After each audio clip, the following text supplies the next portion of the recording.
Conservative leader Erin O'Toole campaigned in New Brunswick and Nova Scotia today. At a stop in St. John, O'Toole acknowledged the party's limited success in recent elections in Atlantic Canada, but promised he would be a champion for the interests of the region. I want to know your thoughts, hopes, fears, and dreams. And I hope that at the end of this campaign, which is coming up, you'll look at Canada's Conservatives a little differently. But it was questions about O'Toole's steady defense of the Alberta Premier's pandemic response that dominated the campaign stop. Jason Kenney has now acknowledged the failures of Alberta's response and called a public health emergency and introduced a vaccine passport system to try and curb the rapid spike in COVID infections.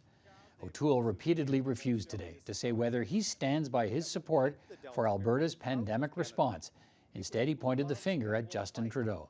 As Prime Minister, I will work with all premiers, regardless of strike, to fight against the pandemic. A pandemic that we need to fight. And Mr. Trudeau didn't fight. He called an election, a $600 million election. The Liberal leader campaigned in Montreal. Justin Trudeau, too, focused on the COVID crisis in Alberta, calling it heartbreaking and promising whatever help Alberta needs, more ventilators, more healthcare professionals, Ottawa will deliver. And he quickly linked the mismanagement of the pandemic response in Alberta to the actions of other Conservative premiers and to federal Conservative leader Erin O'Toole. I understand the concern that people have that Conservative politicians across this country haven't been as effective in fighting this pandemic, in listening to science, in standing up against anti-vaxxers within their midst, as people would have liked them to. And the question I have then for people is, do you really want Erin O'Toole to be sitting across from them at the Premier's table talking about how we end this pandemic when he himself can't stand up to the anti-vaxxers in his own party? But Trudeau also faced questions about why he didn't do more to impose a stronger pandemic response on Alberta.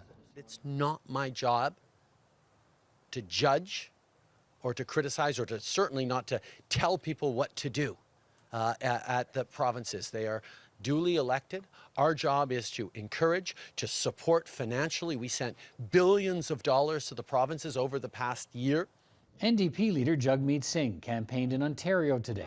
At a stop in Toronto, Singh returned to the NDP's pledge to make housing more affordable, including the creation of 500,000 affordable housing units over the next decade, in part by waiving the federal portion of the GST on the construction of new units, and bringing back 30-year mortgages for entry-level home buyers to lower monthly payments, and also forcing foreign buyers to pay a 20% tax on home purchases. People are feeling the impact of Mr. Trudeau's all-for-show approach, but he's not willing to take on the big, wealthy investors or the rich developers because housing prices continue to go up, and that means families cannot afford to find a place that's in their budget. But Singh's campaign stop, too, was dominated by questions about the COVID crisis in Alberta, and the NDP leader looked to spread the blame around. Well, there's no question that Mr. Kenney is to blame here and that his leadership has been horrible.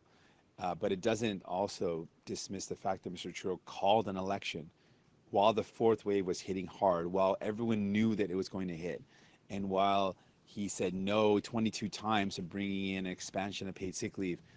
He said no to workers. People lost their life because of that. People could have benefited from that paid sick leave right now. And now he announces it in a cynical way, the height of cynicism in the middle of an election.